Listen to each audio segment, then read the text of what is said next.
All right, for this step, I'm going to show you how to make prepared grounds.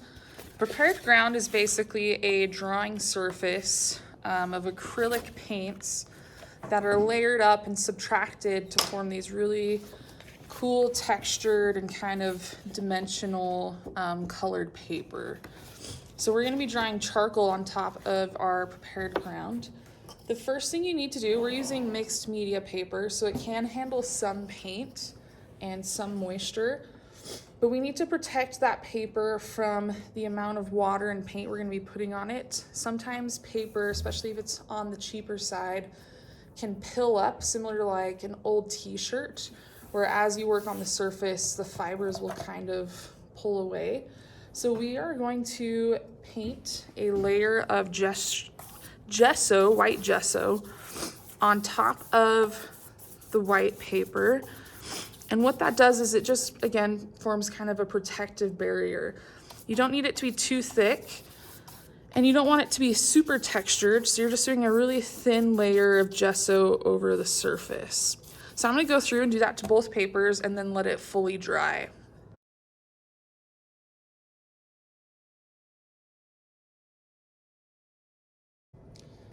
All right, once your gesso is dried, you're able to start layering paint on top of it. We are using acrylic paint.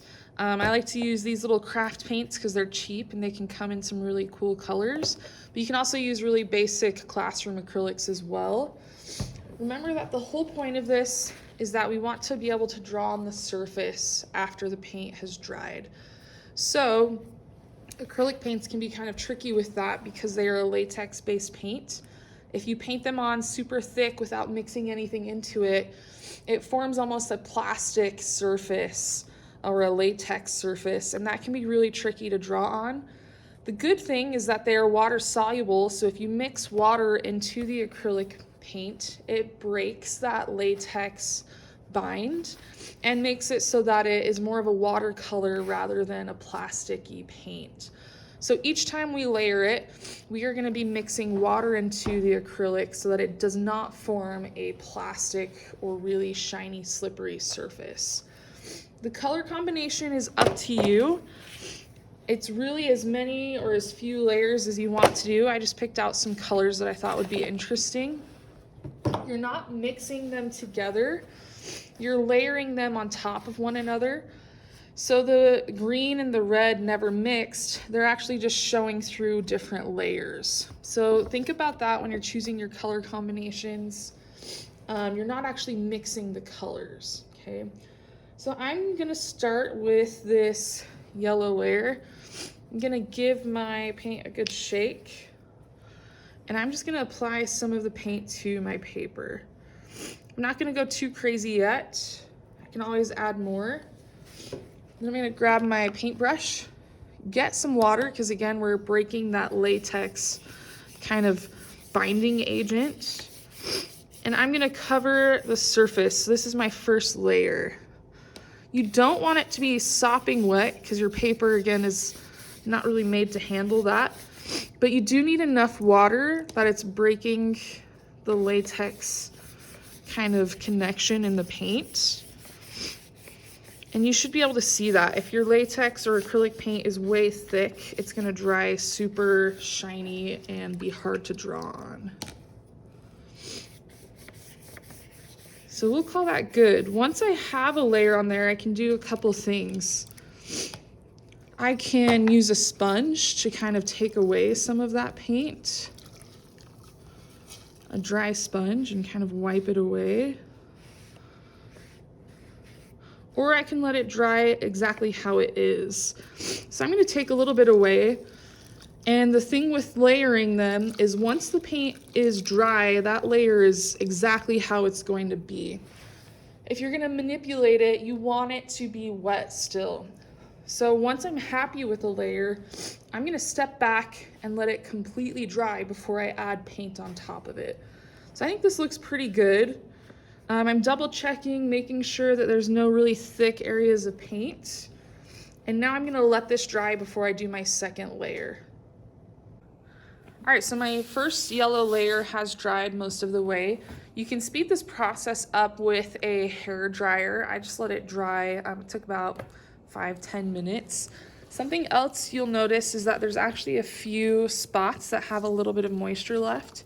If I take a really dry sponge, I can actually remove those. So like I said in the previous section, anything you want to stay exactly how it is needs to be 100% dry. We can use this tool though to make some really cool effects. So I'm going to put on my next layer of paint. We'll try this purple color, and it's the exact same. I'm gonna put a little bit on here.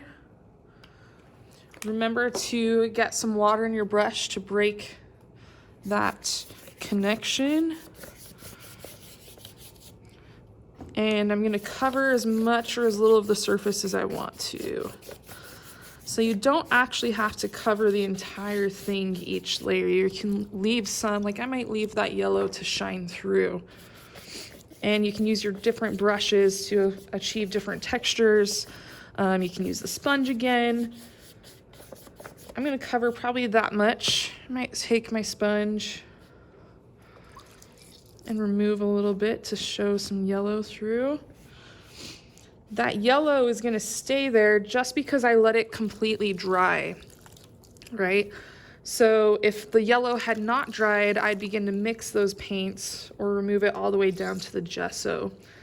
So I'm gonna let that dry a little bit, and then I can show you some different techniques to kind of add texture, subtract different layers, and kind of show different colors through the prepared ground.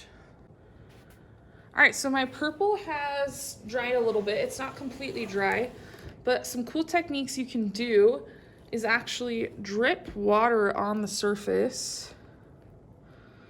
You could even splatter water if you wanted to. And if you let that sit for a few minutes, it starts to almost eat away the layer of paint that you just put on. So after it's sat there, you can take a really dry sponge and wipe away those splatters for a really cool effect. And the longer you let that paint splatter sit there, the further down it's gonna eat away at those layers. So I'm gonna let this dry, and I'm gonna keep layering different paints, keep doing some different texture techniques, splatter techniques, and then towards the end I'll show you a couple different ways you can continue to alter the prepared ground.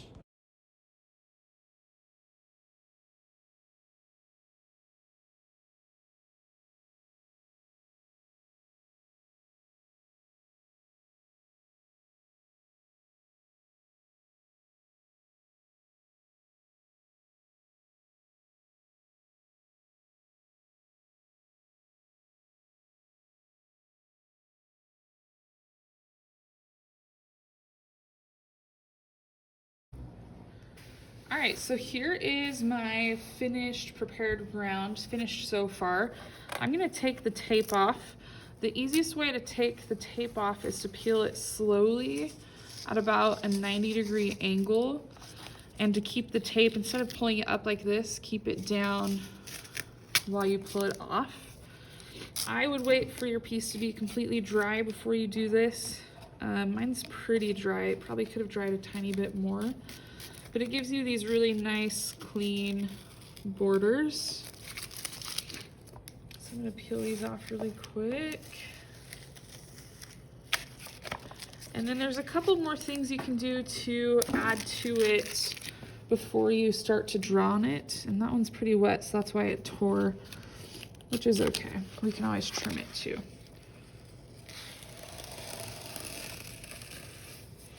All right, so there is my prepared ground. You can see a bunch of the different colors showing through. Something else you can do once it's dry is to take some sandpaper, and if you are kind of gentle with the sandpaper, you can actually sand through the different layers of paint. So maybe in this corner over here, I'm gonna try to sand through to show some of the blue and yellow. So I'm just gonna hold my sandpaper loosely. I'm not pushing down too hard because that'll remove a bunch of the paint at once. So I'm just going really slow until I reach the layer that I want. So I'm starting to see some green and some yellow. And you can do that wherever you want to show. It also kind of creates this really cool texture. Using sandpaper is also a really good way. If you didn't add enough water and your paint is really plasticky, you can take that sandpaper and rough up the surface so that it lets you draw on it better. So sandpaper is another really cool way to add some texture to your prepared ground. Once it's dry, it might curl a little bit. We can always iron that back down. Now we are ready to take this and draw on it with our charcoal.